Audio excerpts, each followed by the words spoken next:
নমস্কার বন্ধুরা, তোমরা সবাই কেমন আছো? আশা করি সকলে ভালো আছো। পম্পা সিম্পল কুকে সবাইকে স্বাগত। আজকে আমি তোমাদের সঙ্গে একদমই ঝরঝরে অনুষ্ঠান বাড়ির মতো ফ্রাইড রাইসের রেসিপি শেয়ার করব, যেটা বানাতে কিন্তু খুবই সহজ। এখন তো শীতের সিজন, এই রকম সবজি তোমরা হাতের কাছে খুব সহজেই পেয়ে যাবে, যেমন গাজর, বরবটি কিংবা মটরশুঁটি। আমি এখানে কিন্তু কোনো রকম মটরশুঁটি ব্যবহার করিনি, আমার হাতের কাছে না থাকায় আমি হাতের কাছে যেই সব সবজিগুলো পেয়েছি সেই সবজি দিয়েই আজকে ফ্রাইড রাইস বানিয়ে দেখিয়েছি। চলো আমি আজকে ফ্রাইড রাইসটা কীভাবে বানিয়েছি তোমাদের সঙ্গে শেয়ার করি। এখানে আমি নিয়ে নিয়েছি বাসমতি চাল। আমার এখানে 300 গ্রাম বাসমতি চাল আছে। এবার চালটাকে সবার প্রথমে কিন্তু আমি ভালো করে ধুয়ে নেব। অবশ্যই ভালো করেই ধুয়ে নিতে হবে। আমি জলটা দিয়ে ভালো করেই চালটা ধুয়ে নেব।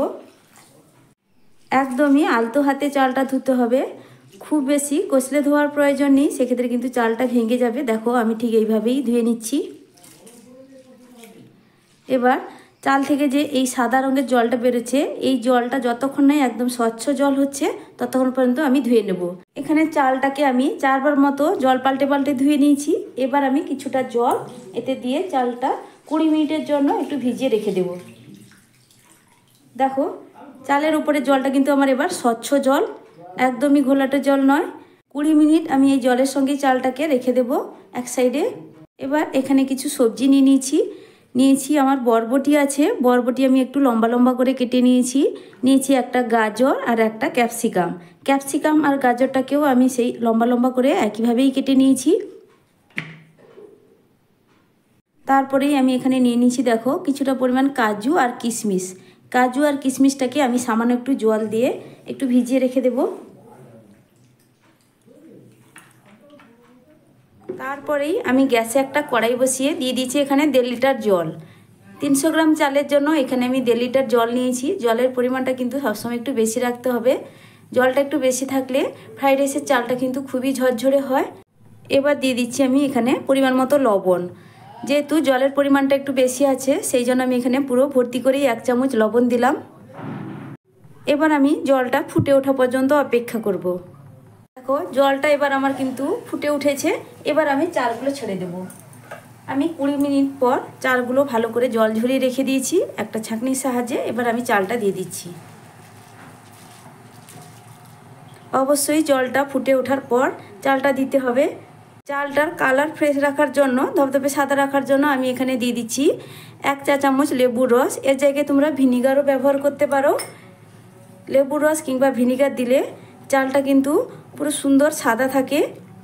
ভাতটা যখনই ফুটে যাবে চালের কালারটা কিন্তু খুবই সুন্দর হয়। এখানে দেখো ভাতটা আমার ফুটে উঠেছে। এখানে কিন্তু ঢাকা দেওয়ার প্রয়োজন নেই, এমনিতেই কিন্তু জলের পরিমাণটা যেহেতু বেশি আছে ভাতটা খুব ভালোভাবে রেডি হবে।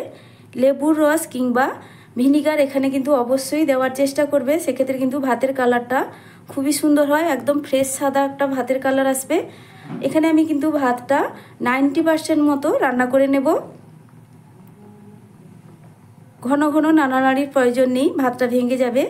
খুব আলতো হাতে 1-1 করে নেড়ে দিতে হবে এইভাবে। এখানে ভাতটা কিন্তু আমার 90% সেদ্ধ হয়ে গেছে। দেখো ভাতটা কতটা পরিমাণ বেড়ে গেছে।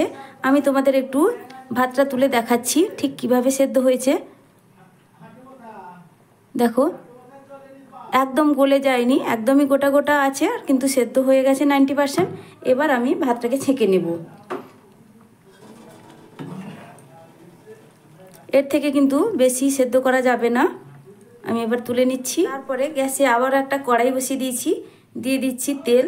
আমি সাদা তেল দিয়ে দিচ্ছি এখানে 2 টেবিল চামচ মতো। তার সঙ্গে দিয়ে দিচ্ছি আমি 1 চামচ ঘি। যেহেতু শীতের সময় দেখো ঘিটা কেমন বসে গেছে, এবার ঘিটা আমি পুরোটাই দিয়ে দিলাম। এবার দেখো এখানে আমি যে ভিজিয়ে রেখেছিলাম কাজু আর কিশমিশটা, এটা ভালো করে আমি জল ঝরিয়ে নিয়ে নেব। জলটা ঝরিয়ে নেওয়ার পর প্রথমেই আমি কাজুটা দিয়ে দিচ্ছি। কাজুটা আমি 5-7 সেকেন্ড একটু ভেজে নেব প্রথমে।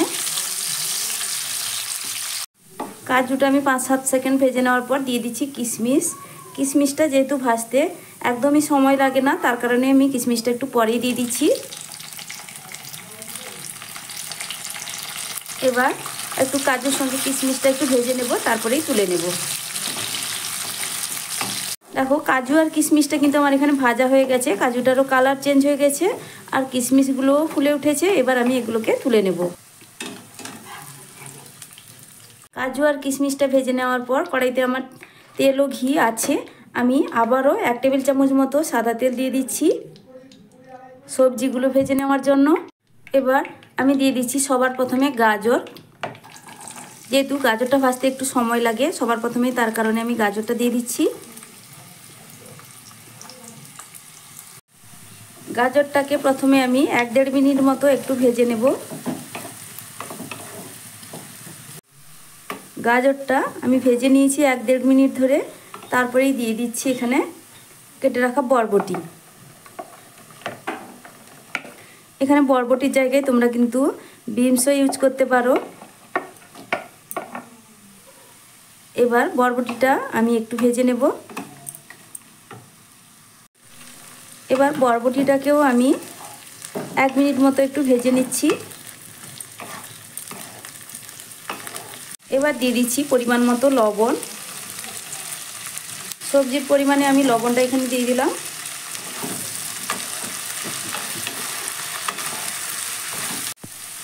এবার দিয়ে দিচ্ছি কেটে রাখা ক্যাপসিকাম। গাজর বরবটির সঙ্গে ক্যাপসিকামটাকেও আমি একটু ভেজে নেব।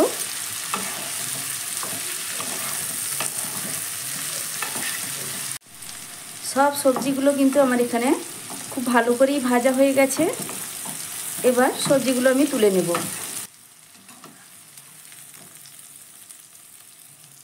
তারপরেই আমি সেই কড়াইতে সামান্য একটু তেল রয়ে গেছে, দিয়ে দিচ্ছি 2 চামচ ঘি।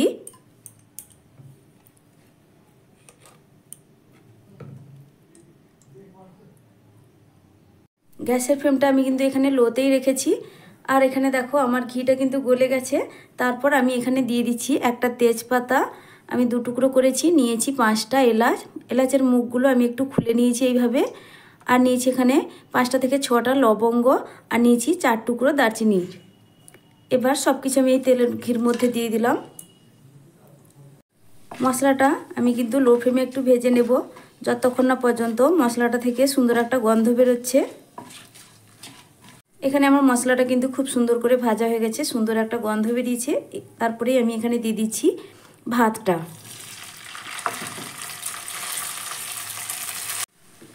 ভাতের সঙ্গে আমি দিয়ে দিচ্ছি চিনি। চিনি আমি এখানে 1.5 চামচ মতো চিনি দেব। চিনিটা যে যার পছন্দ মতো দেবে, যে যেরকম পছন্দ করে ফ্রাইড রাইসের মিষ্টিটা। আমি এবার এখানে 1.5 চামচ মতো চিনি দিয়ে দিলাম। তারপরে ভাতটা আমি ঘিয়ের সঙ্গে একটু মিশিয়ে নেব। খুব হালকাভাবেই মিশাতে হবে। দেখো আমি ঠিক কিভাবে মিশাচ্ছি।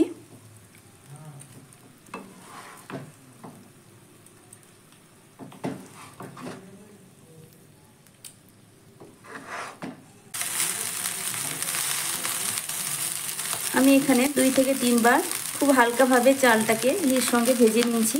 এবার ভেজে রাখা সবজিগুলো দিয়ে দিব।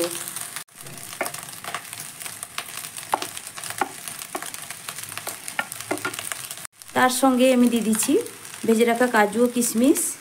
এখানে আমার কিন্তু লবণের আর প্রয়োজন নেই, তোমাদের যদি লবণের প্রয়োজন থাকে তাহলে এই অবস্থায় কিন্তু দিয়ে দেবে। এবার সবজিগুলোর সাথে ভাতটাকে একটু মিশিয়ে নিচ্ছি। গ্যাসের ফ্লেমটা কিন্তু আমি লোতেই রেখেছি।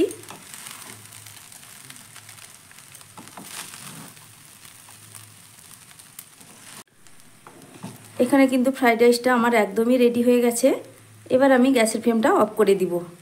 তারপর কিছুক্ষণ পর আমি তোমাদের একটা প্লেটে সার্ভ করে দেখাচ্ছি।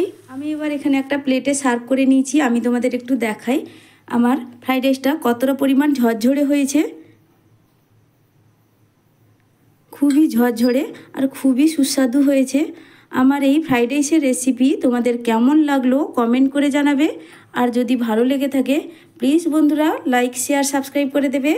আজকের মতো টাটা, ফিরে আসছি নতুন এক রেসিপি নিয়ে।